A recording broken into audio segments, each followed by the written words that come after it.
And I remember the start of every season, he'd say, "Hey guys, do you want to see how far we can go and win, or do you want to have fun? Because those are the two paths we can take. Mm. Both are fine."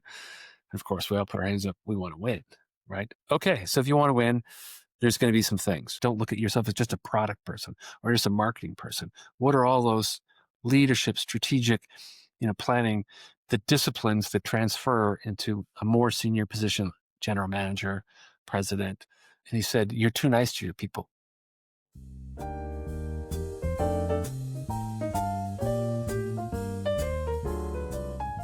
And we are live. Brad Furtney, Mr. Brad Furtney, thank you so much for stopping by. I know we've been trying to get this on the books for a while, so I'm glad we were able to make time for it today. How are you? I am fantastic and super glad to be here. And my apologies. I've been hard to get a hold of, but I'm not avoiding you. No, no, no, no. Hey, you're a busy man. I get it. I get it. And it's also great to have one of the individuals who gave me my first paid media job. It was you, Donoy, and Mirabassi, who took a chance on this Brock University graduate when CBC was juggling or looking to juggle two different types of booking systems, and they had to bulk up on account coordinators just before the Torino Olympics. You were a bit green when you showed up. I was, yes. But what I remember the most is your enthusiasm to learn, which I'm pretty sure we'll talk about that as we go through this podcast. We will. And right now, you're technically semi-retired. So is it safe to say that you are kind of on the lecture circuit right now? Well, I have told people I did take a sabbatical this summer. I had a great run at a company called EverCommerce and helped them restructure the business. And that gave me an opportunity to exit in a really positive way. They're happy, I'm happy. And I took the summer. And so now it's September. And I figure I should probably start to put some feelers out. I'm ready to work again and contribute. But it's been a great sabbatical, so to speak. It took an entire summer to get energized for this episode, right? Oh, this is what I looked forward to as I thought it was every day. Every day. Okay, so let's go back to the beginning. I knew you went to the University of Western Ontario, but I had no idea that you were actually a London native. Born and raised. Yeah, I was born and raised in London town. And give us an idea of what life was like growing up, because one thing that stuck out to me when we were doing our pre-production work was actually a couple things. You remember you did tell me years ago that you were a twin, but I had completely forgotten. But I had no idea you were the son of a funeral director. I am a twin. I have a fraternal twin brother. As I say, he's my younger brother by 1 minute, so I'm the older Ah, brother. And it's like growing up with your best friend your whole life. Your wingman's with you. So it's an interesting story is when we turned 19, he went to the University of Waterloo and I went to Western. It was like, oh my gosh, I got to find friends on my own. So that was the right turning point for our lives as individuals, but interesting. But I did grow up as the son of a funeral director. We did live above the funeral home for a while. really? Okay. Well, Oh, okay. typically, I had you no know, idea. people, men would buy funeral homes, and part of the funeral home would be accommodations above it. And so I have two older sisters, and they spent 2 or 3 years living above the funeral home. And then the twins arrived, my brother and I arrived, and four kids above the funeral home. We didn't stay there very long. So I was super young when we moved to our house. Yeah, growing up as a son of a funeral director was always a good conversation starter for sure. Okay, so I did not know that about you, but I'm probably the thousandth person to ask you this. Was your home haunted? There's my home on. No, no, it's an incredible business. One of the most incredible service businesses you could be a part of, right? And Dad was an incredible at his job. He actually graduated high school knowing he wanted to be a funeral director. He at the time was the youngest funeral director that graduated in Ontario. I think he was probably 19 or 20 at the time. That must have been a hell of a case study in emotional intelligence, because he has to work in an area where so many people are they're emotional for obvious reasons, and you can't tell them to get over it. Like that's just not how you handle people in that situation. So he has to manage all of these different situations. And I imagine when he came home at night, he kind of brought that attitude to you guys and the family as well too. Because So I think typical of a funeral director, he was quite funny. So serious, okay, serious all day long, dealing with traumatic family situations, supporting the family. And then his sense of humor was incredible. One of his favorite tricks was he had swag for the funeral home. It was called Logan Funeral Home. And he had these tape measures made up, little tape measures with. Right. And so if he really liked you, Victor, he'd go up and pull his tape measure up and he'd measure you and go, yeah, I got one big enough to fit you, like referring to a casket, and quite funny. But That's yeah, like right out of a Western film. it Like, is that's what they would literally do, like, the evening before the duel, right. the They'd pistols measure, at dawn, or yeah. we got a Oh box god. for you. So anyway, Yeah, oh but god. I think what it taught me, first of all, I didn't want to become a funeral director because it takes a special personality. You talked about emotional intelligence. He had patience, kindness. Uh, he was customer focused because your customers are in a state of shock in some cases, sadness, all those things. It taught me about serving others, and Mm. that'll probably lead into some of our conversations later in the podcast about how you be a servant leader. And so I was fortunate enough to have a role model in my life that was kind, compassionate, caring, and a leader, not only in the business but in the community. So, great questions. What were your, hobbies or interests growing up? It's interesting. I was a sports guy. So my parents weren't really athletic per se, but my twin brother and I loved sports. We played volleyball. We played basketball. I was a high jumper back when I was probably 100 pounds lighter than this. Um, and we would just we loved being involved in team sports and in activities. So um, we didn't play hockey, which is interesting. My mom thought it was too violent. Well, back in my childhood, helmets were an option; they weren't mandatory. There was no face shields, and all my buddies that played hockey had missing teeth. So, and quite frankly, um, the funeral home was successful, but we just didn't have a lot of extra money lying around. So we didn't play hockey, but we did play basketball and volleyball and did track and field. And it was great. And that volleyball carried on into university because my high school volleyball coach was the university coach at Western. So Oh, okay. So he's wearing he 2 hats, coaching 2 teams. coached in two teams and he recruited a bunch of us to his team. And so I didn't have to look far to go to university. That is for sure.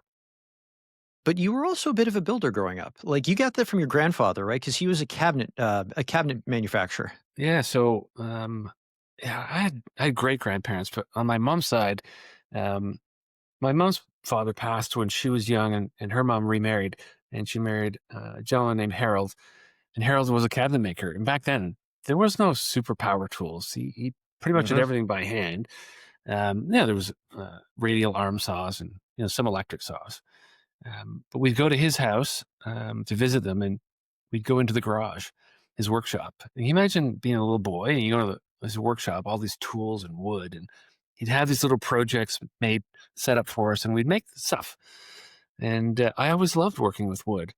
And so that carried on in high school. My twin brother and I, we started a little maintenance company at our family cottage in Muskoka. And we started cutting grass, but that turned into painting. That turned into fixing a deck. That turned into building a deck. That turned into re-roofing cottages. And we bought a pontoon boat as a barge. And I did that for like 7 or 8 years, and it was fantastic. I built I don't know how big it was, but I remember the quote back in the late 80s was $10,000 for this deck. It was huge. Jeez. And so I had a great summer, um, made some good cash, was outside every day. But the neat thing about building is, you drive a spreadsheet in your job and you build strategy. But when you build with your hands, you get to see the results. Like there's nothing there. Yes. You tear an old deck down and you build a new one, or you paint a building and it was, peeling, and then you look at it, oh yeah, it looks beautiful. So the sense of satisfaction of completing a project with your hands and physical is it's incredible. So, and it taught me about business. It taught me about selling. It taught me about managing my finances. It was a great opportunity. You've already brought up 2 of your major influences, so let's go into this a little bit deeper. So the first one we wanna talk about is, your father. Yeah, it's you don't get to choose your parents, and I feel blessed to both my parents were fantastic. The difficult part was I lost my father. He was 54 when he passed, and I was 23. He had a brain tumor, and fought it valiantly for 7 years. But ultimately, it took his life. And you don't. It's funny. I've been talking about him lately to the kids and stuff because one thing I believe in, if you want to keep someone alive spiritually, you keep talking about them, right? And so his illness, his ability to face adversity, his kindness when he was sick, really was an inspiration as I look back and go, wow, if he showed up like that in that situation, I can show up to pretty much everything else in life. It's not life and death. All the stress I have at work or with my kids, you can get through that stuff. So, and as a funeral director, he actually understood the value of life and that there's an end date. And yeah, he was an exceptional um, man, exceptional leader, and someone I wish I spent more time with him, but that wasn't in the cards. But the time I did spend with him was really influential. And I would say today, my kindness, my empathy, the approach of my leadership was founded really by his being a funeral director and his kindness, not only to his clients, but to the community at large. So yeah, it was a difficult time, but those are the cards that we were dealt. And as as you grow up, we all have situations that help influence us, good and bad, Yes, in that's our true. life. And as much as it was a tough situation, I think I'm stronger for it, and I can be more empathetic to those that are experiencing loss. Because right now, at my age, a lot of my friends are losing their parents. Right? They've had good lives, long lives, and it might be the first time they lost a parent, and I can be there to, you know, even just be a presence and not say much, but just be supportive. You bring up a good point. It's being able to look at that situation and going, "This is really tough, but this is something that's I don't wanna say it's gonna make me a better person, but this going through this situation is gonna make me stronger." Well, I think, and this is an interesting topic where we could go down sort of a whole path here about adversity. And Yes. as humans, we have done a really good job of making life easier, right? Um, That's very true, yeah. you know, uh, you have bikes that are electric now. You don't have to pedal a bike; it moves itself. You have scooters. Um, we all drive cars, especially in Canada, because it's a very large geographical country. You don't have to get up to, I'm dating myself, you don't have to get up to turn the TV channel. I did when I was a kid, right? Everything's made to be easier. Our phones, all the information is at our fingertips. You don't have to go to the library to research. It's so much easier. But in some ways, that's made our life harder because we don't move, right?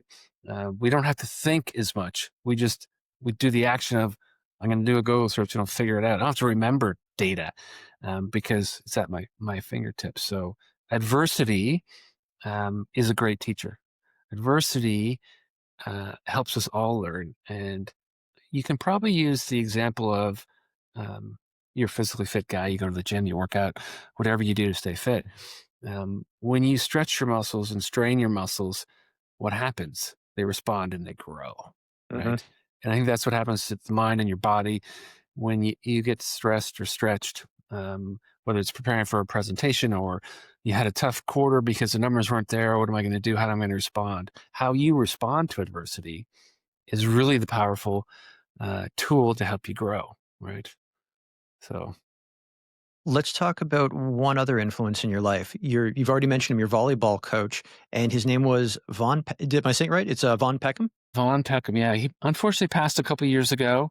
Um, but you look back in your life and the male influences, if you're a guy, and maybe female if you're female. Obviously, I can't speak for that perspective, but I showed up to high school. I didn't even know what volleyball was. I knew the sport, but I didn't know the complexity. And he's like, "Well, hey, I want to teach you guys how to play volleyball," and he did. And so he's our coach all through high school and part of my tenure at Western. But what he taught me was, when you say I'm done, I can't do anymore. Yes. With Vaughn, there was always more in the tank that he let you find, right? He was super competitive. Um, and to this day, when I'm struggling or it's hard or I'm at the gym and I'm pushing and I'm like, I don't know if I can do this. What would Vaughn say? You got this. Work hard. Do it. Push it. Now, some of his techniques in today's coaching might not be as acceptable. He certainly could raise his voice and put the fear of God into you at times. Um, but if you understood what he was trying to accomplish with his approach, he was a very kind, empathetic, driven to really to reach our potential, whatever level we were at, right? And I remember the start of every season, he'd say, "Hey guys, do you want to see how far we can go and win, or do you want to have fun? Because those are the two paths we can take. Mm. Both are fine. Of course, we all put our hands up. We want to win, right? Okay, so if you want to win, there's going to be some things." And he had a saying, and it was something around the lines of park it. When you come into practice, I want you to park all the other stress in your life, your girlfriend, your studies, family issues, money, whatever, park it. When you're here for the 2 hours, I want you focused, right? Because the team will perform better if we're focused and contribute, especially in practice. Because in game time, well, as you know, in game time or any kind of performance, whether it's athletic or music, when you're actually performing, you're kind of on autopilot, right? Yeah, you are. The muscle memory is doing this thing, the brain, you don't have time to think about, do I go right or left? Do I hit the ball right or left? Or it just sort of, it materializes. And so practice to him was a sacred moment, and focus was important. And that's a powerful skill that's kept me, when am I bearing down hard enough? Am I focusing on this? Um, and really, am I working hard enough? And the crazy thing is, when I ever said I'm done, I have nothing left, and he made us run more sprints, we all had more left. We all could do more, right? Because the capacity to stretch your body and your mind is it's not unlimited, but there's certainly lots more than most of us push our bodies and our mind to. So he is truly someone that I look up to continually, and like my father, I think about him often, which is just kind of cool, actually. I like what you said about Vaughn, or that line that he had where at the beginning of the season, what was it? Do you want to win or do you want to have fun? Right. It was like it was kind of like crushing that participation trophy mentality that's kind of built into kids at an early age. Yeah. Don't get me talking about participation trophy. We have 3 kids, and Ontario soccer one year went, we're not keeping score. Literally in house, like, they didn't keep score for a number of years. I don't know if they've changed it. What? They didn't keep score in games. Well, kids keep score. Our kids, our youngest daughter was probably 8 or 9 at the time. She kept score. We kept score on the sideline. Um, and end of the year, all 3 kids were playing soccer, and my son Luke was on a really good team, and they won sort of the tournament, but there was no winners. Everybody is congratulated with the trophy. And Brooke was on a team that, well, quite frankly, was not very good, and she knew that. But at the end of that year, it was the FIFA Cup year, um, and so they all got these mini FIFA trophies. And whether Luke's team got the same size as Brooke's team, and it had no value to them, right? Mm. Brooke goes, "I don't deserve a trophy," because she knew that. And Luke goes, "Ugh, I deserve a bigger trophy," because in previous years, fortunate, each one of them had won their league. Each one of our kids had won their house league division.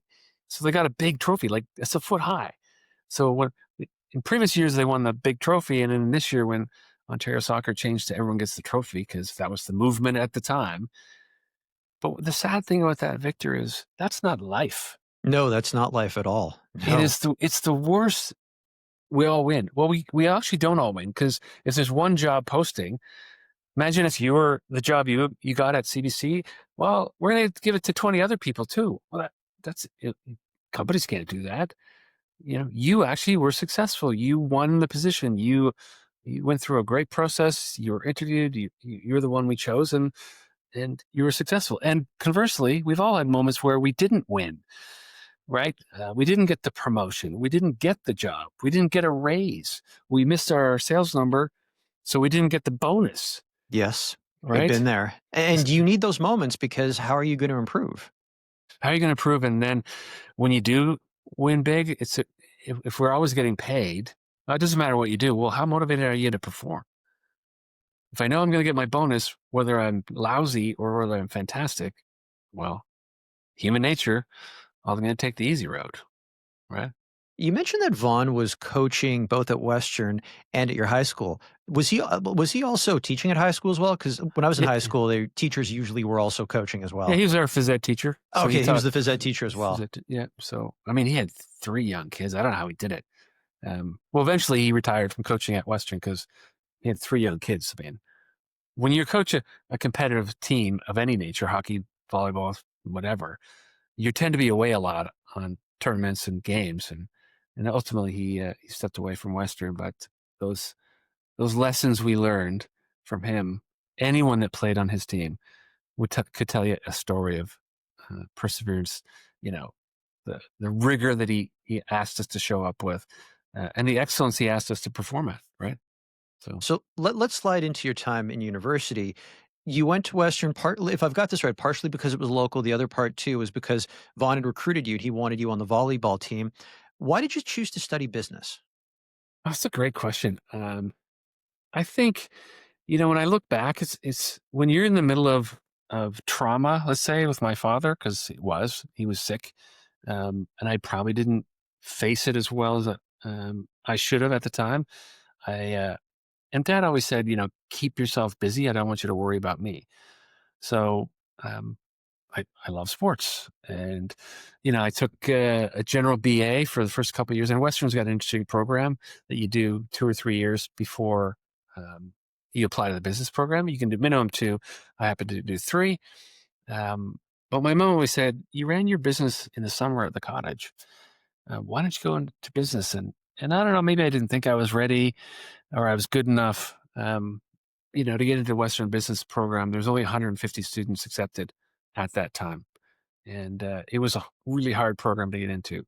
Um, Long story short, after my third year at Western, with my varsity sport experience, with my entrepreneurial experience, and in who I was as a person, I applied, and I was on the wait list. So I remember, My God, are you kidding me? no, I was on the wait list. I got the letter because there's no email back then. I got the letter that said, "There's 20 people on the wait list, and you're in the first quartile." So that told me I was either number 1 on the list or number 5 because 2, 3, and 4 are kind of irrelevant. And I went, let's assume I'm 5th on the list, right? Because they would have ranked us somehow in the application process.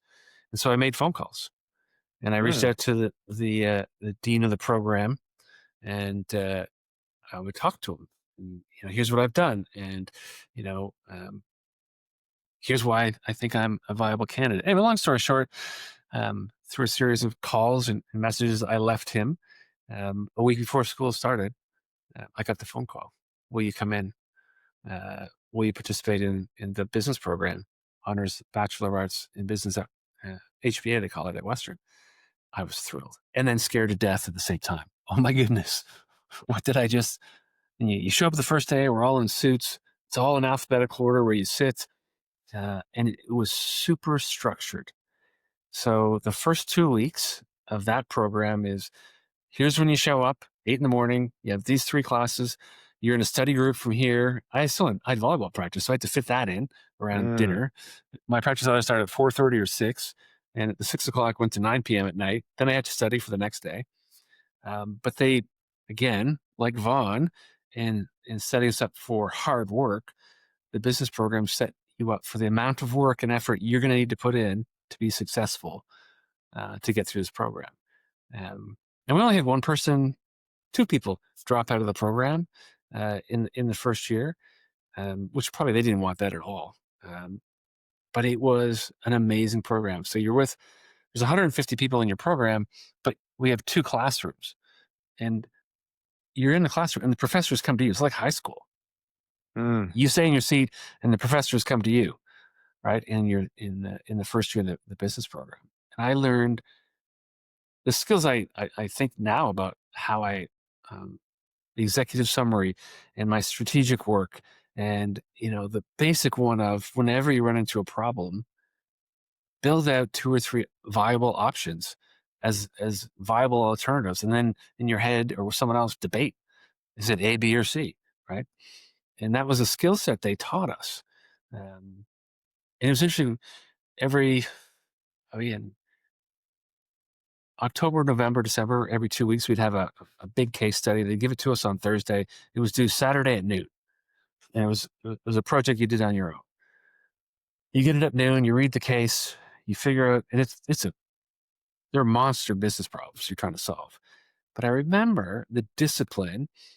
You had to hand that, and by the way, we typed it. I had a IBM PC with a 20 megabyte hard drive. Hard to believe how tiny that is. Dot matrix printer, and I type it out. And if you didn't hand it in on time, for every minute you're late, they take off a grade. And there was someone, and there's a mailbox you had to drop it into. So Saturday at noon, there was the drop box, and someone was standing there. And their vision was, your boss is hopping on a plane. You need to give your business recommendation to your boss, so he's prepared. He's going to read your solution on the plane. You can't be late.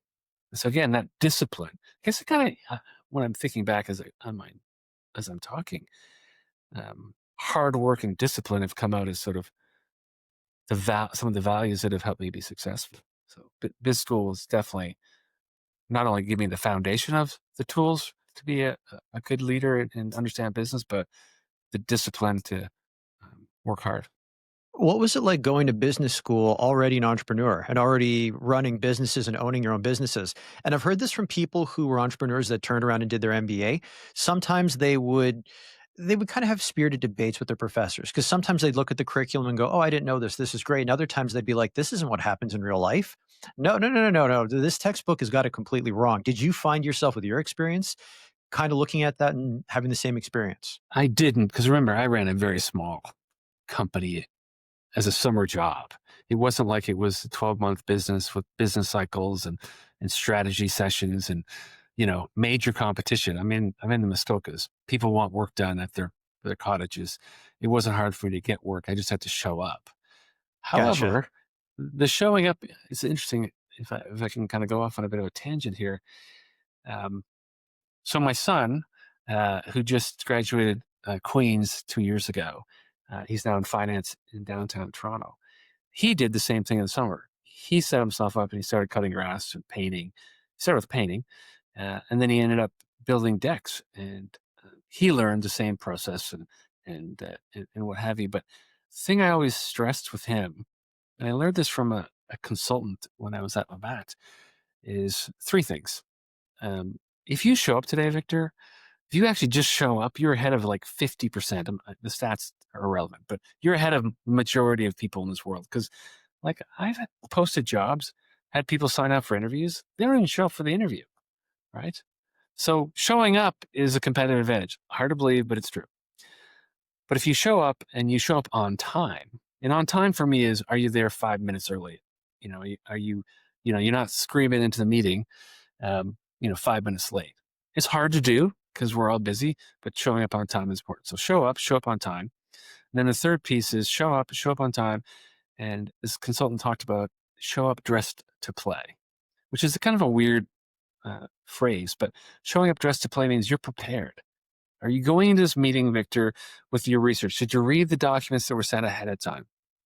Are you going into that interview having researched the company so you know a bit about it, as opposed to, well, you're in this media industry and, here's your client. Like, if you've done enough research to stand out, if you show up on time and show up ready to go, dressed to play, prepared, you are going to outperform 95% of the population. You are. And I shared that with my neighbor. Their son's going to the University of Victoria um, right now. And I shared that piece about showing up and being prepared. And it's gold, because in today's world, people, they're just not showing up ready to go, because we're all busy. We're all distracted. Spend the time to be prepared. So I know I went off on a tangent there, but No, I could layer onto that about post-pandemic work. And did any of your kids have to do university through the pandemic? Luke, 2 years, a year and a half. Did you have to kind of sit him down? Because I imagine when after the pandemic receded and he started working, he probably started at a remote job, or it was starting remote first with the goal of going back to office at some point.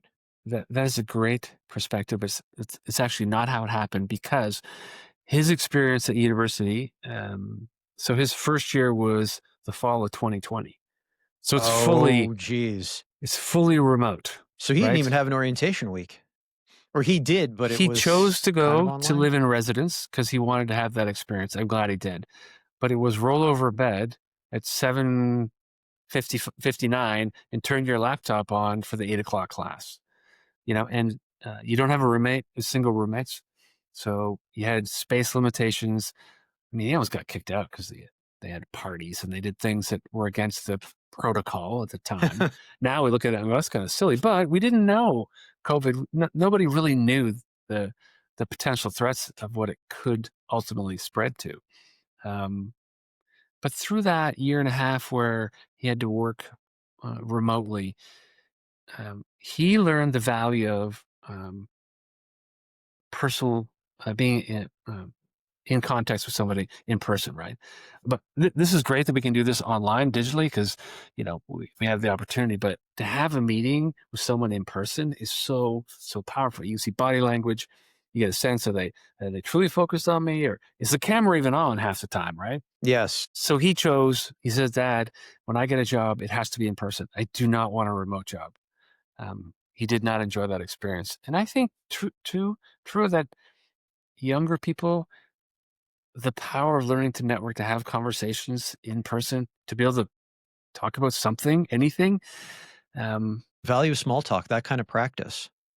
Like, and you need that. here's a little gem that I tell people that there's lots of introverts in the world. There's nothing wrong with introversion. It's a valued skill, and that more being thoughtful is a good counterbalance to us extroverts that are sometimes blabbering on about stuff that we may not know enough about. But I say, I met lots of young people who go, I don't know what to say to people. Here's the skill: ask questions. Be the question asker, you know, just like you're doing. Brad, where'd you go to school? Tell me about your coach. Da da da da. Da. And guess what? That gets the person talking. And when the person talks about themselves, they generally feel better and they enjoy the interaction. And all you had to do was, it's a bit of a sales situation too. When you're in sales and you're asking probing questions, and tell me more. Tell me about your pain points. Well, why is that painful? Help me understand that. What impact does that pain point have on your organization, your people, your customers? And that ability to ask questions is a very, very powerful tool. Whether you're in sales, whether you're networking, or whether you're just trying to create, a conversation with someone you don't know. And you build your curiosity skills because people don't look at curiosity as a skill, but I think it is a skill to have because if you're generally curious, then you're going to be engaged and you're going to be listening. And it's like you said, you're going to learn what the right questions are to ask. I think being curious is such a great way to approach interactions, problems. Yes, as you go through your career, you can go, I've seen this situation unfold before, and I think I know what to do. But still being curious, every situation can be different, whether it's a human resources situation, a customer problem, a production problem. Being curious to go, do I have all the right facts? Do I understand all the inputs and outputs of this situation? That's patience too when you think about it, because being curious, you can let's do this. Victor, we're going to do this. This is the right, I know what I'm doing. Maybe you don't. Maybe it's not the right answer, right? So being curious, I think we're quoting Ted Lasso here. Be curious. That's a great show, by the way. Oh my gosh. So many Really? lessons from that show. I just not to digress. There have been rumors that they're going to do another season. I hope not. Leave it as it is. It's perfect. Yeah, no, they're filming right now. I saw a post the other day. Really? So, They are? yeah. Oh, Yeah. Jesus. They're going to screw it up. But, anyways, so your first job in sales happened while you were in university. And this is where you found your way into Labatt, where your sales career is going to start to take off. So, you spent your summers, was it doing sales for, it was a wine company, Yeah. looking it up right here, owned by Canada Labatt. Cooler. Yeah. Canada Cooler. That was it. So back when coolers sort of, beer was beer, but then this whole thing around spirit-based coolers and wine-based coolers started up. So I was running my building, a little deck building company, maintenance company, and I was going into my fourth year. I did 5 years at Western. Going to my fourth year, and I was like, I need real world experience. Like I need to know what the real world. I've run this little company, and it's great experience. So I did both. I was actually selling Canada Cooler Monday to Friday, calling on liquor stores and bars and restaurants to get them to buy the product. Um, and made my schedule so I could work 4 days on the road. Friday I was on the job site. I had two buddies my brother had gone to work for, I think, General Motors at that point as a summer job, and uh, and so I had these two great buddies that would do the lion's share of the work Monday, Tuesday, Wednesday, Thursday, and it was great. So my kind of general contractor with some employees, and then learned to sell. And at that point, the Xerox selling program was like the number one way to sell. And so at Western, they offered the Xerox based selling program over a weekend.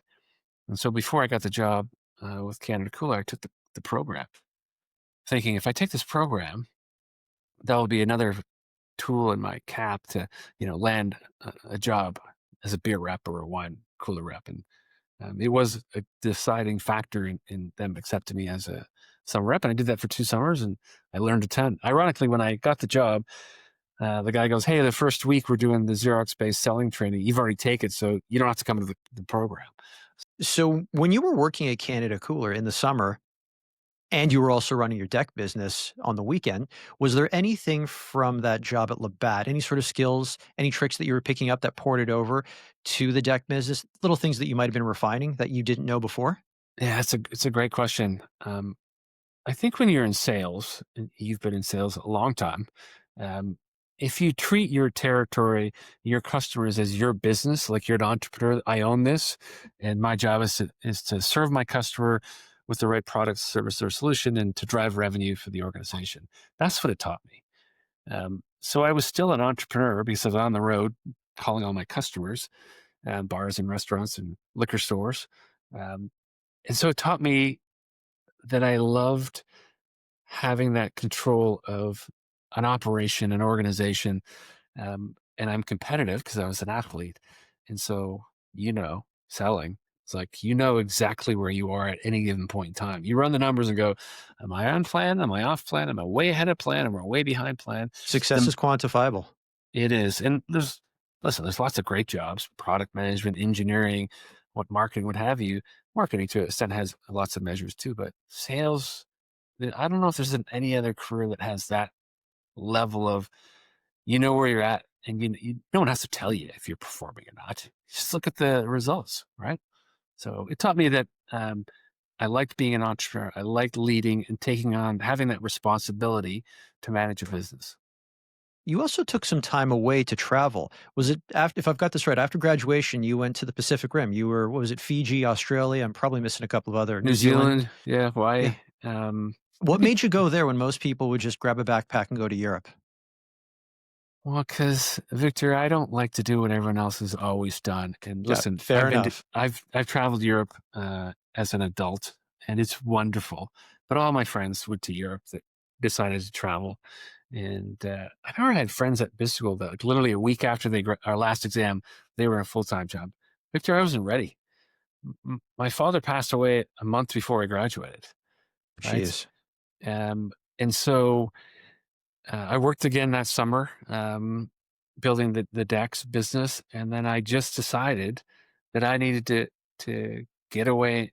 I would say get grounded. I didn't know at the time that's what I needed, but it was to get grounded. I'm 23, um, and so actually my brother and I and a buddy from the volleyball team, we traveled mostly together. I left my buddy in Australia. He actually married a girl. He's still there. Like that was like Nice. 35 years ago, and I reached out to him on LinkedIn a while ago. We haven't got together yet, but So that trip was truly life-changing for him.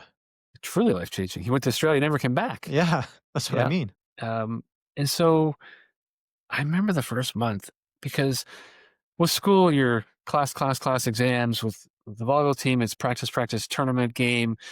My whole life was scheduled, and then I go away and I'm traveling.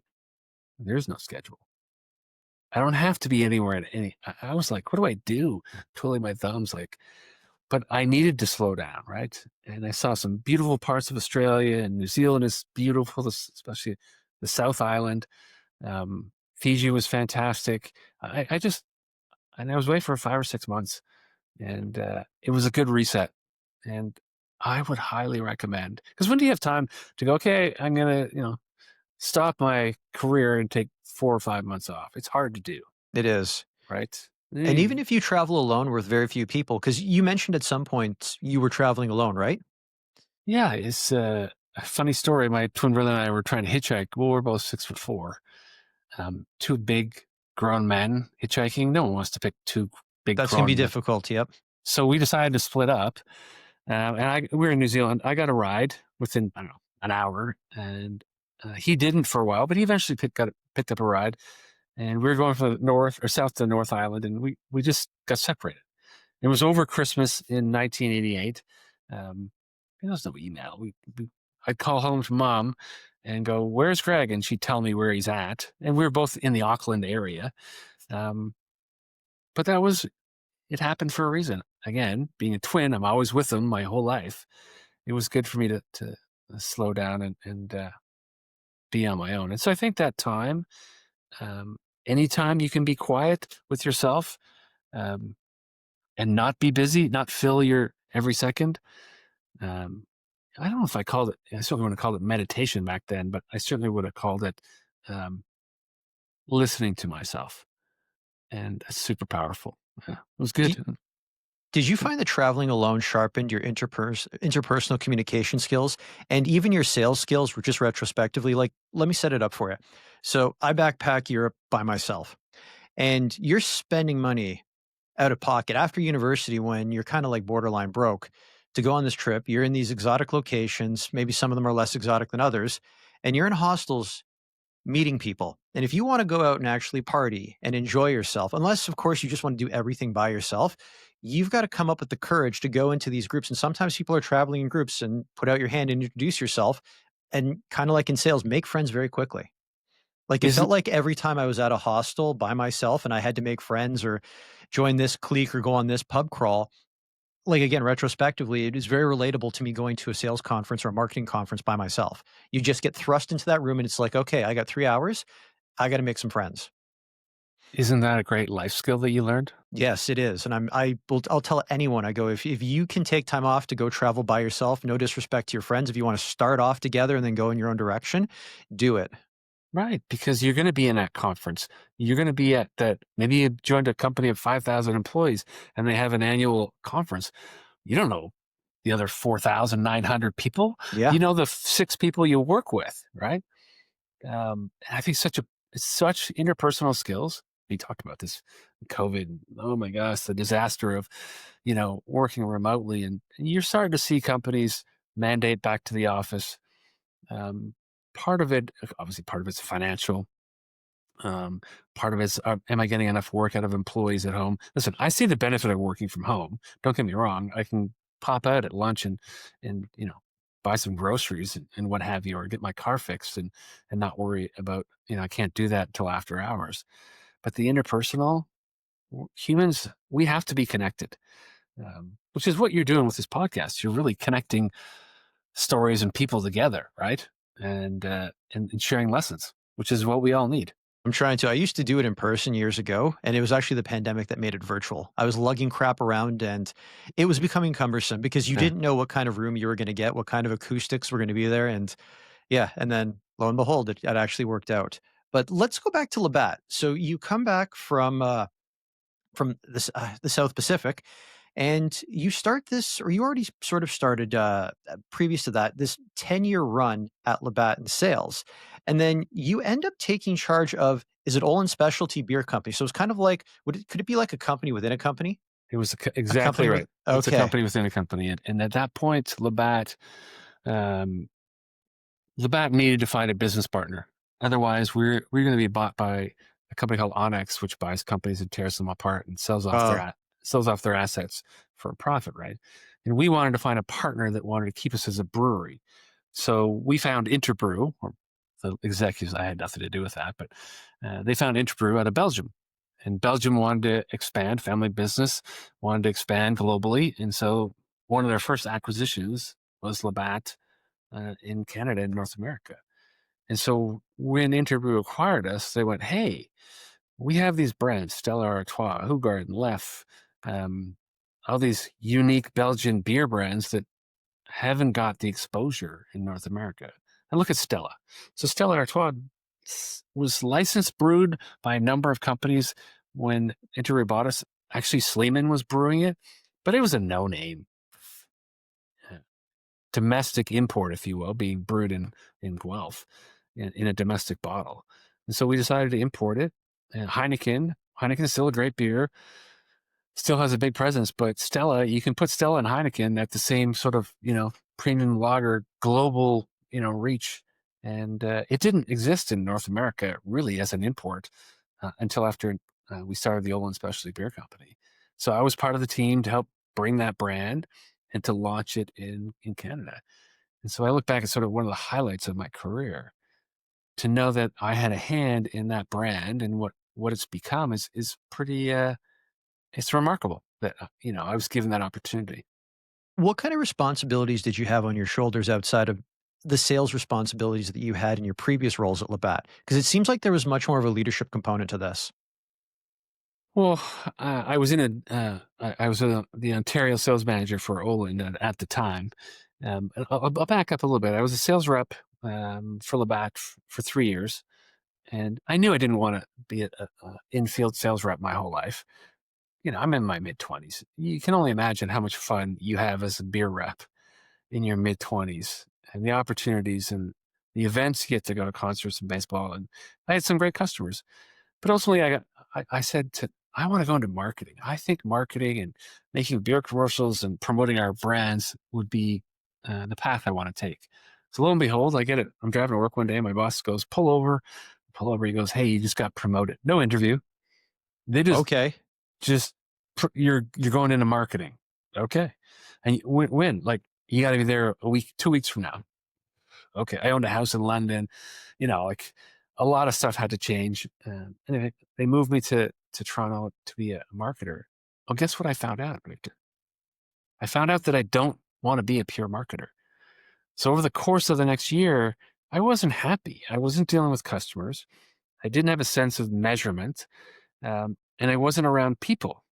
When you're a junior marketer, you're in the office building spreadsheets, you know, designing strategy, writing reports for your boss so they can hand them off to the higher ups.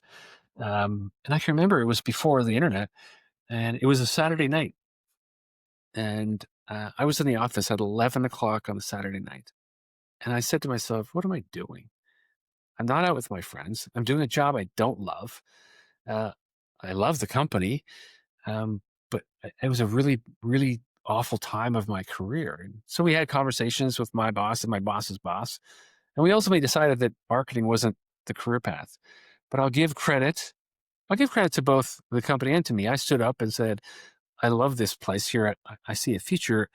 I just don't think it's marketing. And they agreed. And they said the same thing back to me. And we had a great conversation. And so I got moved into um, the brewery at Resources Road in Toronto, which doesn't exist anymore.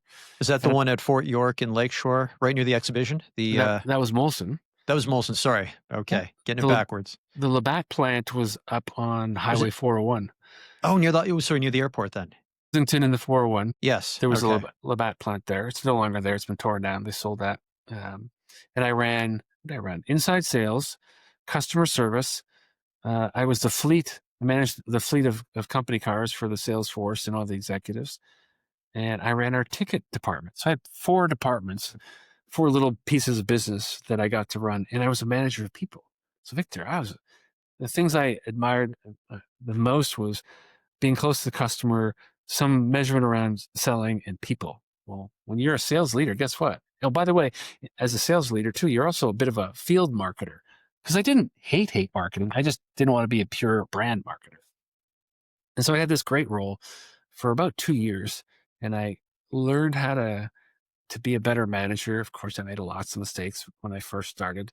And then when Interbrew bought us, they set up a whole separate company. And I was one of the ones tapped to be one of the initial sales leaders for Oland. And I learned about strategy. We hired an organization from scratch. So it was like a startup. Um, Okay. we had very limited resources. We didn't have big TV. We had no TV budgets. We weren't advertising. We were really in the field talking about it. And our strategy was, let's rely on the history of these brands and educate our sales force so they're the best trained beer representatives in the world. So we actually went to beer school. We learned how to brew beer. Nice. We learned about the history of the brands. We talked about profitability, the type of glassware, and how you pour. So, from a strategic standpoint, serving the customer and going to a marketplace, a very competitive market set, beer, uh, with a different angle was super powerful. And our success showed. Like Stella is an incredibly strong brand today. And you go into most restaurants, yeah, there's still deals between Molson and Labatt and the big brewers on what taps are what, but Stella's in most restaurants, right? And yeah, I'm just super proud of that exposure. And so that taught me, again, I was the head of sales, but I looked at Ontario business as my business. Yeah, I had a marketing team beside me that didn't report to me, but supported me. And had finance and legal and all that stuff. But I still felt like it was my business that I got to be responsible. I was responsible for, right? So Taking just a step back before you assumed that role at Olin, you said you had, I think it was 4 different departments, like, reporting into you? Like, you were looking after, like, even the vehicles, like, this is the the actual fleet. yeah, this is the start of company rationalization. And it's don't get me wrong, it's smart, but there was 2 or 3 managers doing that work. And then when they were downsized, they did a round of layoffs. They went, let's package all these things up and have one person lead it. So, I ran the National Customer Service Department. I had a manager that did the day-to-day stuff, but I helped oversee that department. The fleet of automobiles, well, that's a project, really.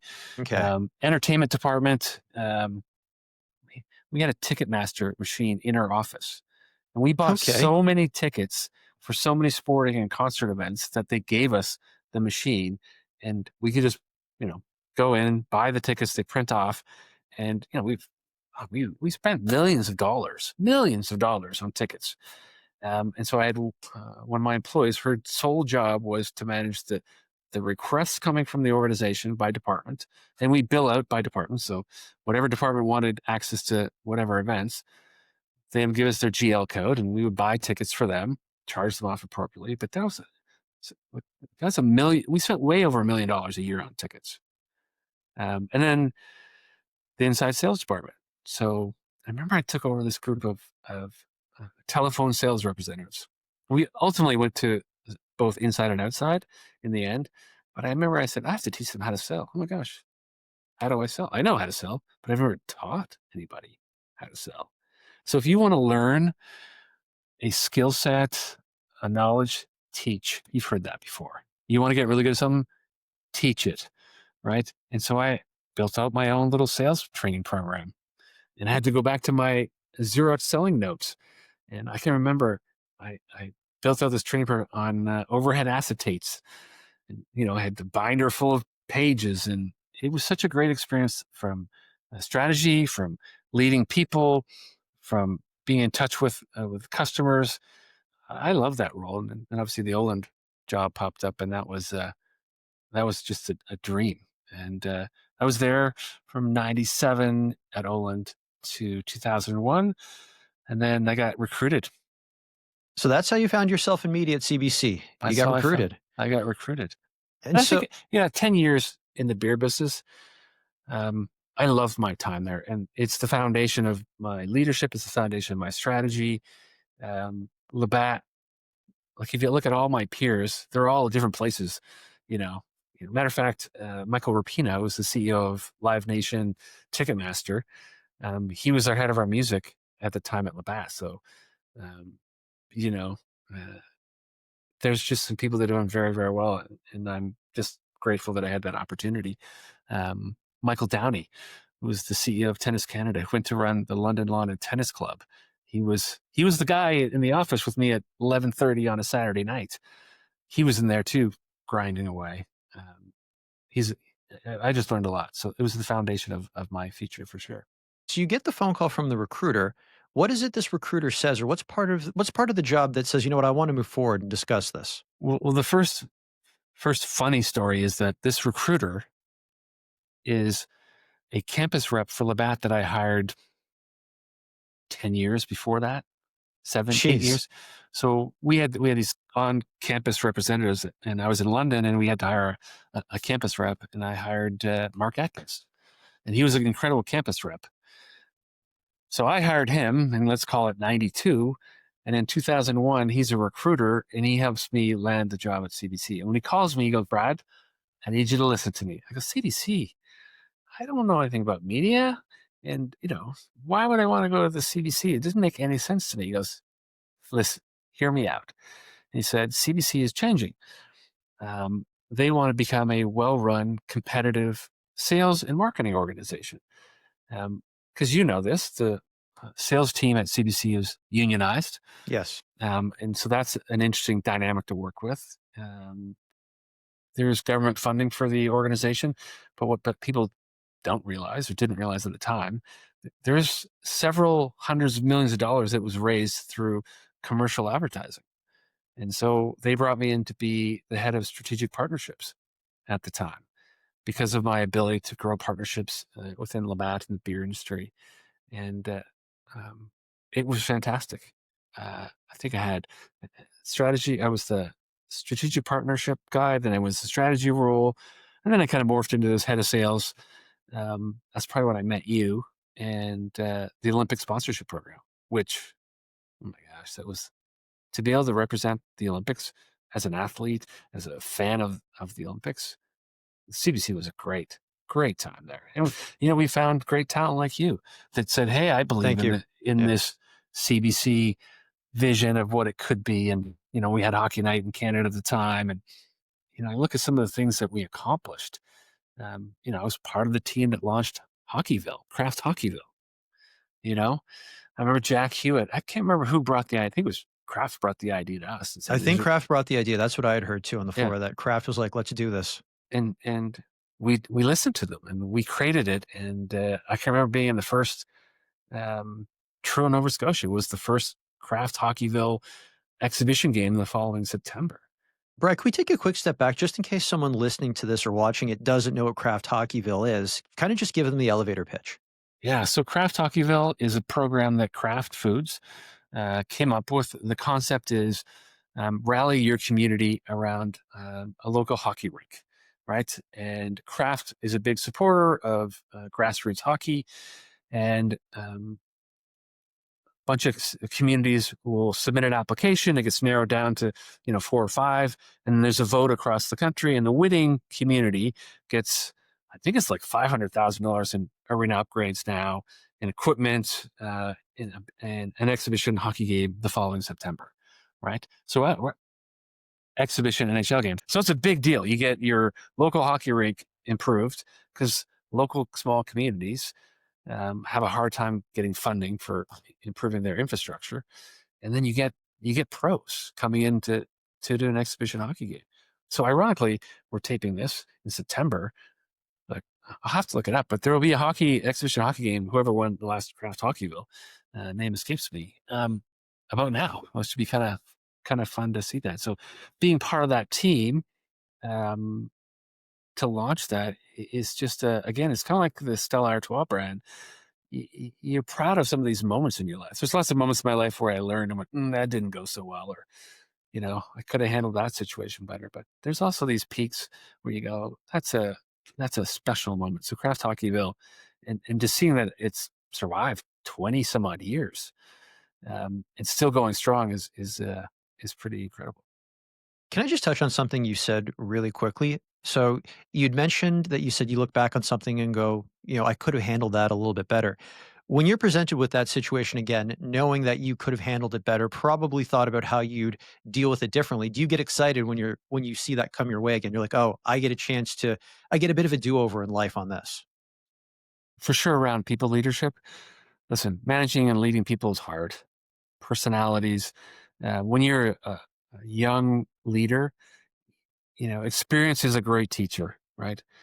And listening and understanding. And even though I had an empathetic father and I learned to be empathetic at an early age, and I probably had, decent amount of emotional intelligence, time and experience is a great teacher. So I would say my leadership, where I think there's some scenarios I can think back to where like, that didn't go so well. I wish I handled that differently. And one example would be I probably should have fired someone sooner than I did, right? But I was trying to be so supportive and so caring, and I believed that they could actually turn the corner. Well, you know this. Not everyone, that person wasn't happy in the job. So even if, we got them to turn the corner, it's not what they wanted to be doing. So they're not going to be great at it. Right. And so those are, that's a good example of, not trying to be harsh, but you learn that you help people move on. It helps them in the long run too, because they're not in the right place. If they're not showing up, if they're not showing up on time and they're not showing up ready to do the job, they don't want to do the job. Ultimately, you're helping them out and you're helping out the organization. So, people leadership for sure would be something that those painful moments that I can think back on that I wish, not that I want to do over, because I don't believe in do overs. I believe in that's a great lesson in life. And I was meant to learn that. Right. So, yeah. Your move to Bell Media, or at this point it was simpatico.ca, we're throwing out some legacy brands here. No kidding. Eh? I know you were the VP. I know it's all Bell 5 and everything, and yeah, Well, it's there's no more simpatico. there's no I mean, simpatico because it was joined with MSN, wasn't it? It was like MSN Simpatico at that right. time.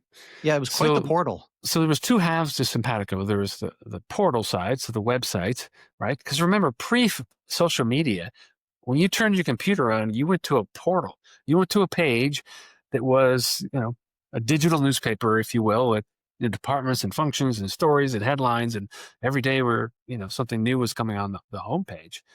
And the other side of the simpatico was the infrastructure. So your, telecommunication support to your house for your internet connection. But I was on the digital media piece. And I remember I spent 7 years at CBC, loved the run there. Again, got to a point, they were doing a restructure, and I sat down with HR, and we both mutually decided that there wasn't a job for me here. I mean, my next job was taking on a more senior role. Well, that was my boss's job, and he wasn't going anywhere, and he was great. I learned a ton from him. And so we exited gracefully from that after the Beijing Olympics aired, and both went on our separate ways. And then 2 months later, I ended up at Simpatico, not knowing, Richter, anything. I knew nothing about digital media. And digital media at that point, too, was in its infancy, right? Like nothing, like there was no phone technology like we have today. But what I did know, I knew how to lead people. I knew how to develop a strategy. I knew how to bring in the resources that didn't know what they were talking about to help make decisions. And so I created this leadership group that helped make decisions, worked with my peers. Um, and the tough thing about that job was um, Facebook launched, and Facebook started to go on fire. And then they commercialized it. And so portals became, you didn't need to go to a portal to get information, news, and content. You went to Facebook, right? Um, Yahoo.com probably still exists. MSN probably exists. Simpatico.ca, I don't know if that exists at all anymore. Probably not. Or maybe remnants of it do. But no one went to portals anymore. They just went to their phone. Well, not so much their phone, but their laptops and computers to their social media, mostly Facebook, right? And so we were in a declining business. And then we had a partner in MSN that didn't want to be a partner anymore. So that split off partway through my tenure. So, that was, Microsoft was a big driver of our traffic. And so it was a really interesting moment of my career where I was managing a declining business.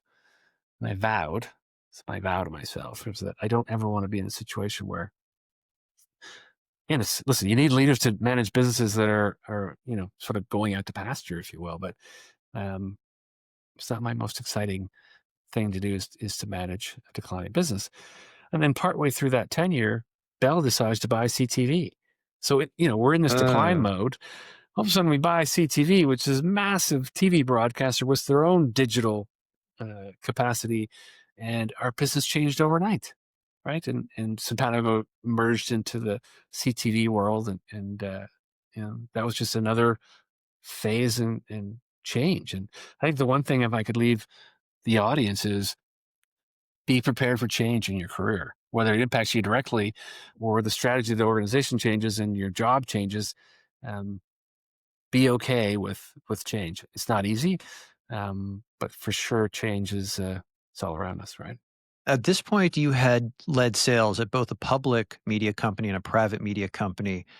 What were the what were the differences? Like what did you learn from either or, and what tested your leadership skills? such a great question around private or public in any, doesn't have to be media, it can be any Mm, that's organization. true. Yeah. Um, when you're a publicly funded company and you have shareholders, there tends to be a lot of decisions made to manage the shareholders' short-term expectations and needs. There just is. You need to hit the quarterly revenue numbers. You need to hit the cost profitability numbers, and you do things that you wouldn't necessarily do um, that would jeopardize or make the longer term a little bit harder to get to. You still have to make some hard decisions. Don't get me wrong, um, but man, if I could, work in a privately held company that was in growth mode, that could think long term, there would be less pressure on the quarterly results to prove that you're heading in the right direction. On the other hand, it makes you super sharp, right? You got to be able to handle sort of the heat in the kitchen immediately. And if you have a bad quarter, what are you going to do about it? How are you going to communicate that? And they're two very different sort of strategic approaches. Both are fun. If I had my choice, it'd be private, but um, I'm happy not to work for large companies that are always in the press because I used to think as a kid it was great. Not a kid, when I was younger, for Labatt. I can remember when I first started Labatt, I was so proud to say I worked at Labatt. Every time I go to a party or event, where do you work? Labatt. And then to CBC, Hockey Night in Canada. Did you know Ron McLean? Like, Yeah, I got that Olympics. too. Yep. The Olympics was, oh my goodness. And 'Cause the brand speaks for itself. You don't have to yes, explain anymore. And no, it's kind of empowering too when the attention turns on you, where people start asking you questions about your job, what they find attractive, and you kind of have this sort of power balance where you temporarily become the alpha in that situation. Like we're like, "Do you know Ron McLean?" Like Ron McLean, if R Ron McLean is probably the closest thing to like a living Canadian institution right now. yeah, yeah, you're right. And when you're young, that's sort of, I'm not going to say the words, I felt important. Do I know Ron McLean? Yes. Did I happen to golf with Ron McLean once? Yes. Does that mean he knows me? No. Yeah. Although I know. he has a very good memory. Um, but it was gratifying to have a brand, and I'll go back to that from a sort of a media and marketing perspective. To work for a strong brand is gratifying. It truly is. So, um, more power to companies and employees that work for strong brands because the power of a strong brand can open doors Yes, absolutely. in conversations. I did the simpatico thing after simpatico. I had a short stint at a sports agency, which I really enjoyed my time there, but I knew that it wasn't sort of the right fit for me. Um, and ultimately, I ended up at Twitter when Twitter first came into Canada. This would be 2014, and the brand was so popular, so people wanted to understand what Twitter was. We would talk to media agencies, but we could get to the CEO of the big brands because the CEOs wanted to understand Twitter.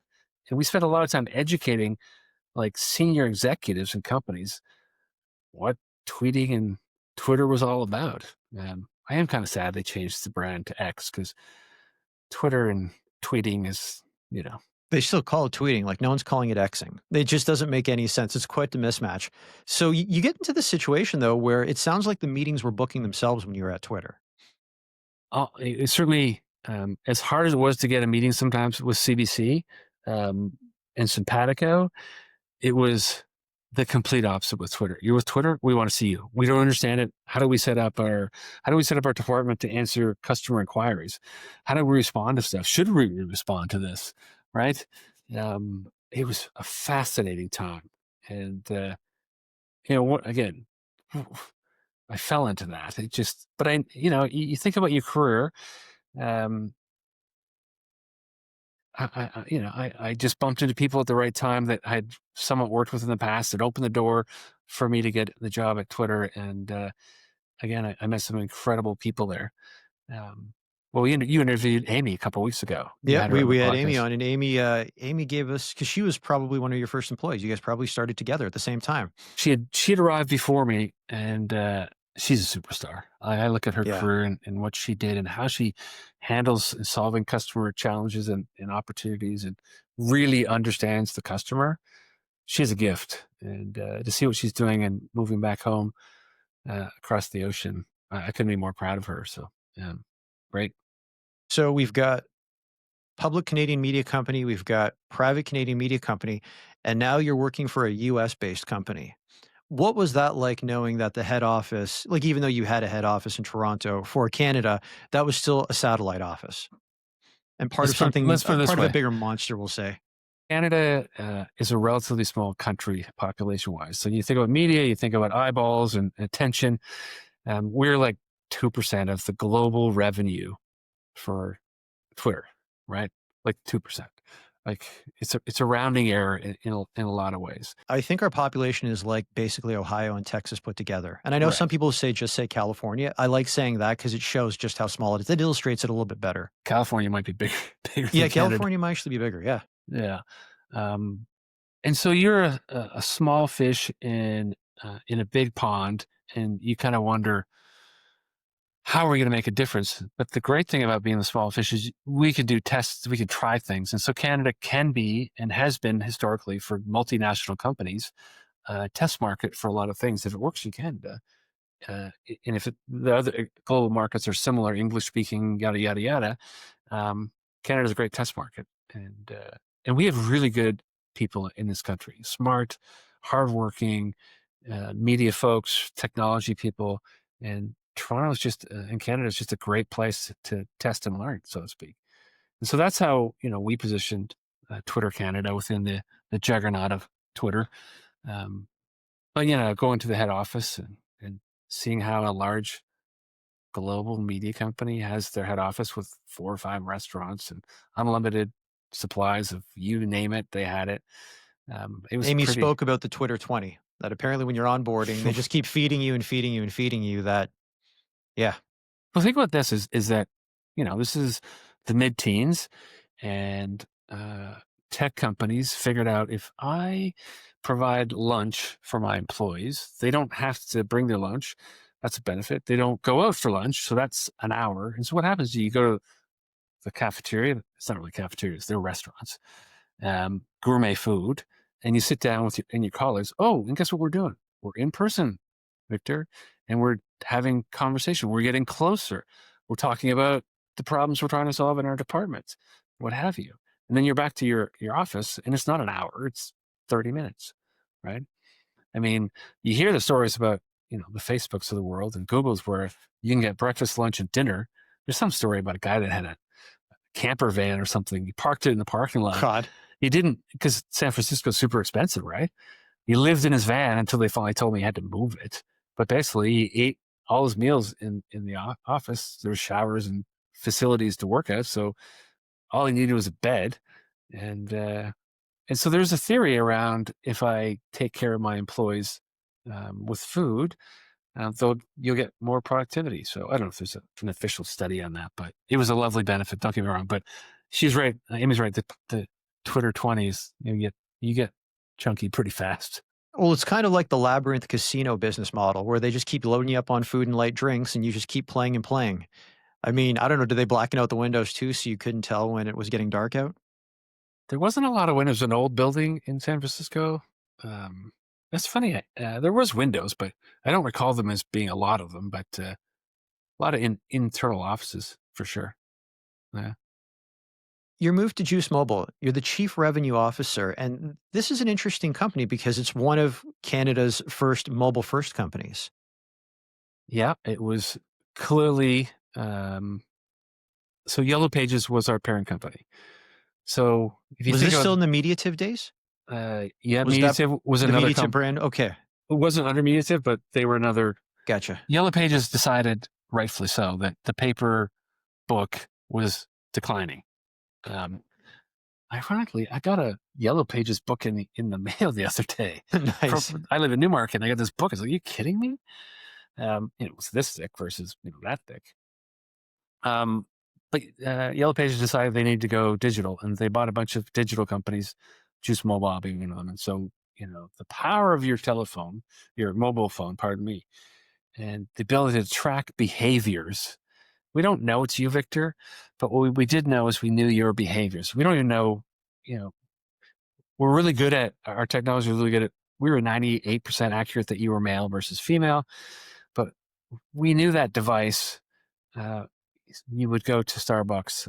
We knew where your office was, and so what we did is we combined that data. We didn't care about one phone. We cared about 20,000 phones.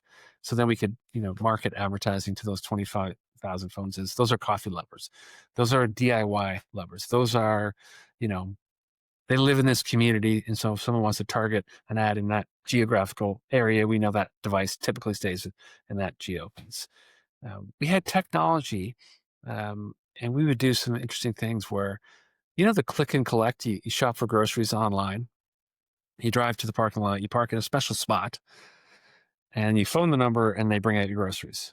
So that went to town like crazy when COVID hit. But before that, the Walmarts of the world, the Loblaws of the world had these, click and collect, shop online, park in a certain spot. We would geofence that parking spot. We could geofence it. And so when a car came in there that had a mobile device, we'd ping that device, and then we put that in our database, knowing that that phone was likely a grocery shopper, right? Mm. And then we could take all that, and food companies would be interested in that. Competitors to Loblaws or Walmart or whatever, it's crazy stuff, actually. The power of the phone. But the phone, it's a true sense of the behaviors of that person, especially coffee lovers, or that person goes to LCBO a lot, or they go to the movies a lot, what have you, right? And so we just learned a ton. And it was a North American operation, so had an office in New York, had an office in LA, and obviously Toronto and Montreal. But ultimately, the power of the pressure on Yellow Pages and the demise of their core business took its toll on the acquisition companies. And, there was some painful moments where they divested of some companies. And so that role ended. Unfortunately, it wasn't a long run. And then I took some time. I really wanted to, I was the head of sales up to that point in my career. I had some marketing experience. I had lots of strategy work. And I went, I'm ready. I'm ready to take on a more senior position. I want to be the general manager. I want to be the president of a division. I want to be Canada. You get a lot of country managers, country Yeah. manager of this, country manager of that. They're part of a multinational organization, but they have a country manager. Spotify is a great example. You know, what have you. And so I wanted a role like that. And I was speaking to a bunch of media companies at the time, um, Snapchat being one of them. I had a couple conversations with that organization to be the country manager. But ultimately, an opportunity came up with a company called EverCommerce, and they were private equity backed, and they bought 50 companies over 5 years in the technology space, and they were software developers. Um, and their philosophy is, they bought companies in the service sector. So whether it's healthcare, wellness, being like hair salon software, or field service, how to manage your HVAC company, how to manage your lawn care company, um, software to do that. Non-sexy, no one knows this company per Mhm. se. It's a small company, relatively speaking. And they tapped me on the shoulder to be the president of two of their acquisitions. So I remember when I started, I show up, and about 2 weeks in, one of my employees goes, Brad, you're the president of two companies. And I'm like, wow, I'm the president of two companies. But I look back, Victor, at all the learning from Labatt to CBC. I was the president of business operations. No, I wasn't the president of the company, but I was responsible for a business unit, if you will, which is a completely transferable skill. So one thing I could say to those that are listening that are interested in maybe making a shift from a sales to a more senior leadership, um, you have a lot of transferable skills. Don't look at yourself as just a salesperson. Don't look at yourself as just a product person or just a marketing person. What are all those leadership, strategic, planning, the disciplines that transfer into a more senior position, general manager, president, what have you? And Okay, so, so let me actually ask you about that then, because I have conversations with people too that are always looking to pivot, maybe in and out of media, and everything you said, I completely agree with. How How do you sell that through to a hiring manager though? Because I find, and correct me if I'm wrong, if you see things differently, it feels like we still live in a world where we're really shackled to labels. Like you, Brad Furtney, have a business degree, therefore you are grooming yourself to become a businessman. You have sales experience, so therefore you are sales, and maybe not marketing or HR, even though you've managed people for a number of years and you clearly have a lot of experience in that realm. How do you sell that through those other kind of skills that might not be captured with specifically within the title that you have? It's the ability to package up your story, really, right? Is to show examples of your leadership. Forget the title of when you were the head of sales or the head of product or head of marketing. To package up stories that are relevant, pardon me, package up experience that's relevant to that country manager position. That country manager in Canada, revenue is a big part of that. Any position, by the way, Yes, that's a revenue is good a big point. part of Yeah. it. So I remember when I first graduated, marketing was the one of the reasons I wanted to get to marketing, because marketing was a stepping stone into executive positions. Everyone wanted to be in marketing. When I look back now, I go, I'm so glad I went through sales, because there's sales components to everything. You're selling an idea. You're in finance. You got to sell your idea why you want to, report the numbers this way. Yeah, You true. want a promotion. You're selling yourself. You're the skill set you learn. We talked about this earlier about communicating in public and going to events. Those are selling skills. Being able to ask good questions to get the conversation going, right? And so sales was a great opportunity, and any senior position will have a revenue part of measurement, unless you're a not-for-profit organization, when it becomes a little less important. But still, not-for-profits need to generate donations Well, or they some, absolutely do. Yeah. right? And so there is a revenue component, albeit they have a sum zero gain of what we bring in, we give out, right? Um, and so that skill set is storytelling, right? I mean, it's you go back to basic marketing. It's the best marketers are storytelling. And what I like to tell people, if you're interested in that, and by the way, I will put this out to your listeners. Anyone that's in a transition in their career that wants to have a chat with me, I'm more than happy to have a conversation, because I've learned a lot in my you know career and how I've moved from different companies uh, to the one and to the other about how to connect, how to tell my story. And part of it is telling your story that makes sense for the audience, that you can do the job.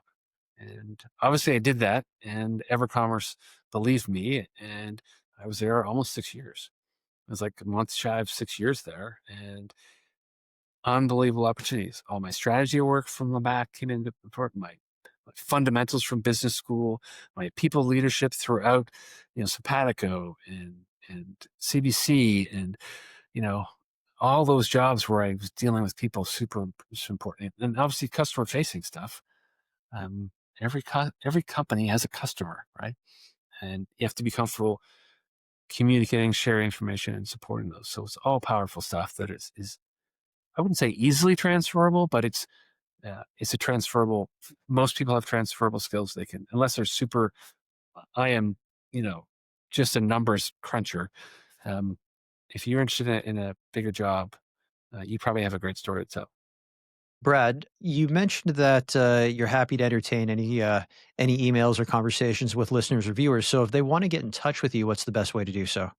LinkedIn, Okay. that's the best way to get a hold of me, and reach out, mention the podcast, and then I'll follow back. And then once you follow back, you can get my contact info, and you can DM me, and we'll have a chat. But honestly, I get a huge kick at it. I think, I know I'm gonna have one more kick at the can in terms of a senior leadership role, um, maybe in tech, likely in tech. But I think after that, in my career, I'd love to be a coach. I would love to, I love cheering people on. It to me, it's so gratifying to help someone in their career grow. One of the things to me is most gratifying to me is when someone calls me back that I haven't talked to in 5 or 10 years ago. Thank you for that conversation in my career. Thank you for giving me that opportunity. Thank you for believing in me. Right. And you kind of forget about the impact you can have on people. Right. And that probably goes back to my father of always trying to help and support people in their time of need, which clearly funeral directors, a whole lot different than, marketing and sales organizations. But um, I love helping people. Well, I quote a piece of advice you gave me from my CBC days all the time, which is, "You're the only one in charge of your career." Hmm. Yeah, I still say that. I think I phrase it like, your career is 99% your responsibility. Is sort of how I phrase it now. And the company will give you some training and opportunities and what have you. But I'm point blank with my direct reports. I go, I don't wake up in the morning. I'll use you as an example, Victor, and go, what am I going to do for Victor's career today? I'm worried about the business. And yes, I want to coach and support you along the way. And where I see opportunities for you and I to have little conversations and for me to do that, I will. But I got a family, I got my career, I got the business to worry about, customers. You're the only one that is, mostly concerned about your career. So take control of it. And let's go back to the very basics. I wish they taught networking in school. Yes. We talked about this offline one of the times we spoke before. Networking is such a valuable skill. I didn't network for the first 10 years of my career. Partly that because, Labatt was a great company and I was focused on just growing within that. Part of it was me probably being too shy to reach out to other people. But what a missed opportunity of 10 years of building a contact list, right? And now right now I'm having, you know, 8 or 10 meetings a week because I'm out there trying to, find the next opportunity. So powerful, powerful skill. Well, you've been helping a lot of young people try to find their next opportunity. You've been doing mentorship work through Mars Discovery. And I want to ask you one of the questions about, I've got them written down right here on my tablet. So, what are some of the common leadership gaps that you see between yourself and the mentees that you're mentoring? Hmm. It's a great question. And so there was Mars I did some work with, and another company called Everwise, where I volunteered.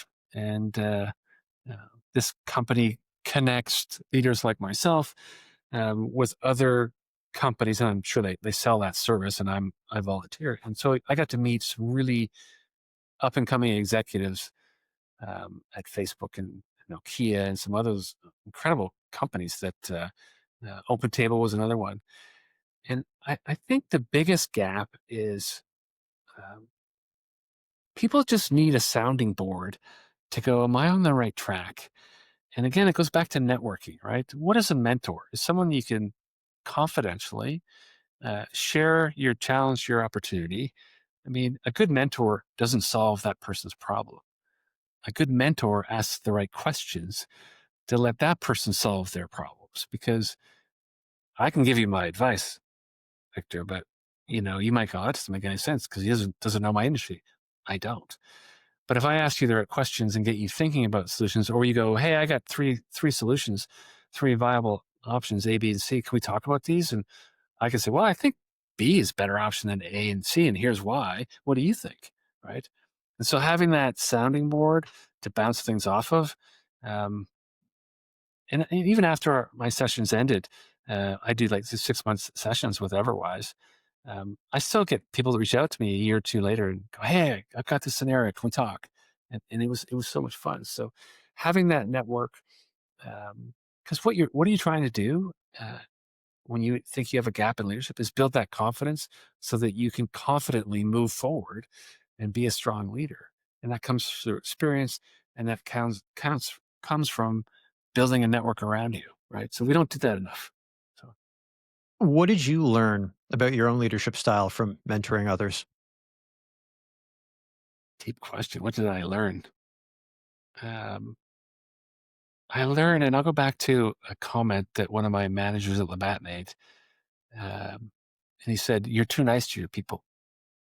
Really? Oh, how did you respond to that? This is in the mid 90s. And I looked at him and I was like, because remember, where did leadership really develop from? We're North America is a society that came from the Second World War from a leadership standpoint. And when you're in a war, you direct your people to do things so they don't die, right? So it's very directive, command and control and do this. And then the world opened up and then business started. And for 30, 40 years, it was this command and control. People thought to be a good leader, you had to know everything and you knew everything. And you had to be firm and assertive. And everyone looked to you to be have the answers. That's not in today's world. The world moves too fast. There's too much information. Competition starts up uh, all the time, and the only way you succeed is to build that group of knowledge base around you. So, what did I learn? I learned that uh, being a compassionate leader, um, and someone that is humble enough to know I don't have all the answers, and to bring in people. Because what happens when you bring in people and ask them for their advice and say, "You're the expert on technology on our team," it lifts them up. It empowers them, right? So call it compassion, call it empowering.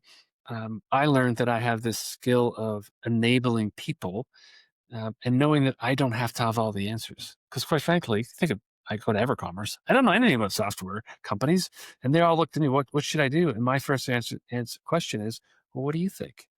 What are our options? Have we thought about option A, B, and C? Going back to my biz school days, come up with two or three options and debate them. And by the way, having debate, a robust debate, and having different points of view on a leadership team, love it. Love it. Like, I don't want yes people, right? I want people to go, Brad, I disagree with you. And here's why.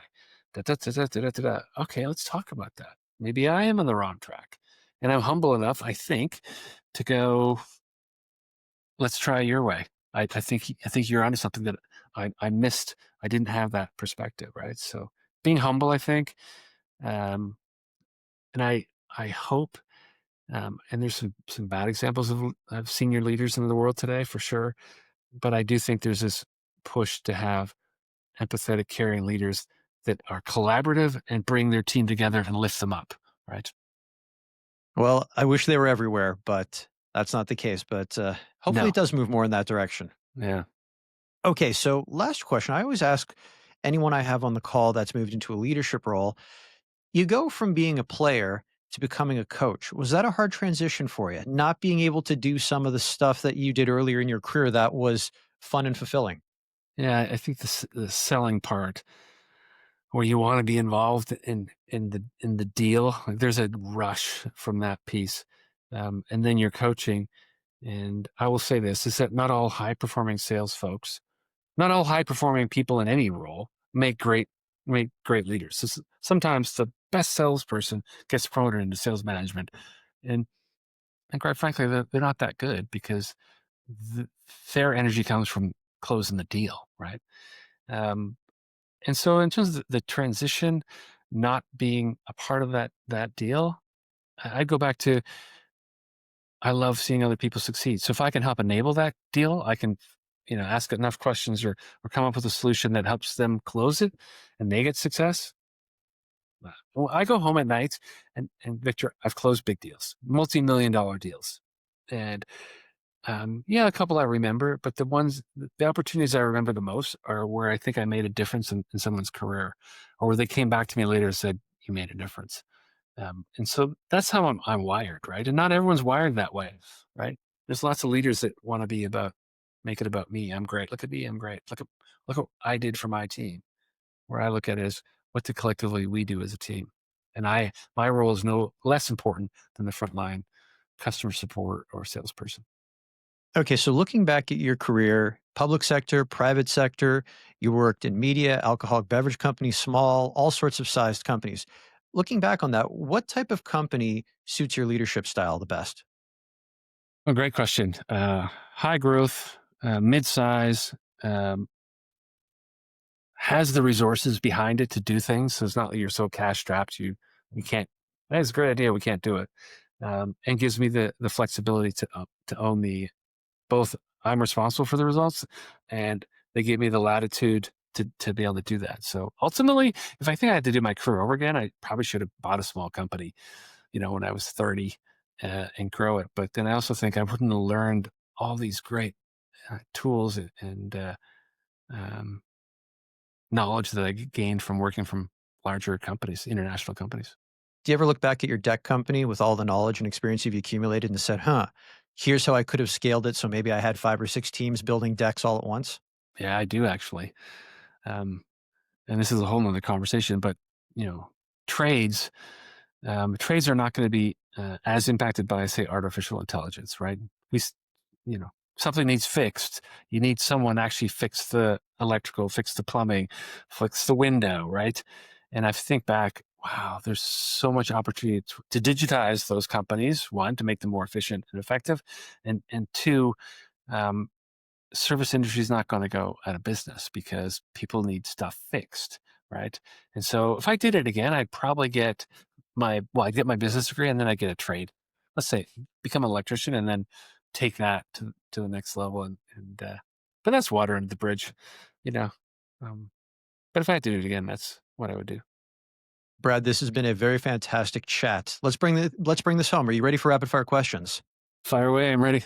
Okay, the campaign you're most proud of. Stella Artois and Kraft Hockey Ball. That's two. Your favorite movie. Blade Runner, no question. The first one. The first one. Okay. If Hollywood were to make a movie based on your life story, who would you want to play you? You know, I don't. I'm not. I'm not. I know this is supposed to be a rapid answer too. It wouldn't be a celebrity. It would be someone new, up and coming, that is not afraid of hard work and is trying to make a name for himself. You know what? No one has ever answered that question that way except for you and then David UK two episodes back. So yeah, literally 128, 129 episodes in. And it took to literally the last 2 out of 3 episodes for someone to say, give that opportunity to an unknown. Okay, so if Hollywood were to make that movie based on your life story, what would you call it? I keep going to grit, and I've talked to my kids a lot about grit and determination. Is that success comes from grinding through the tough times and taking learning. So probably something around determination, grit, something like that. Your favorite book? Oh, no question. Jack Dorsey, when I was at Twitter, and I was sometimes when CEOs go, "I want you to read this book," I'm like, "Oh, great, drink the Kool-Aid, blah blah blah." Mindset by Carol Dweck, and it's about growth mindset philosophy. And it was written in about 2007. It is relevant today as the day it was written, and I've probably handed that book out over 50 times, and I've recommended it several hundred times. Fantastic book, Mindset, Carol Dweck. Your favorite song? I don't know if I have a favorite song. Um, my kids all sing to various degrees, but our youngest has an incredible voice, and anything Brooke sings touches my heart pretty dramatically. Best advice you've ever received? The best advice I can summarize it is never stop learning. Right, the day you stop learning is the day you stop living. If you could go back in time and give your younger self advice, what would you say? Two things: the power of networking and the power of compound interest. Take care of Nice. yourself early and invest. And the greatest thing is I get to talk to my kids about things I would have done different, and to see them starting to take care of their personal finances as a network is a beautiful thing. My signature closing question. If you weren't working in media, what would you have been doing and why? I just talked about that. I think I would have um, bought a service company of some kind in the trades and built it out to be not necessarily a massive company, but I would have built it up. And we're going to end things right here. Brad, thanks so much for stopping by. This was a great chat. Oh, Victor, I loved the time. Holy cow, we spoke for a long time, but I appreciate you and I love what you're doing. And again, I would just say, reiterate, if anyone needs to have a conversation about their career and advice and direction, I'm here to just reach out. Thank you.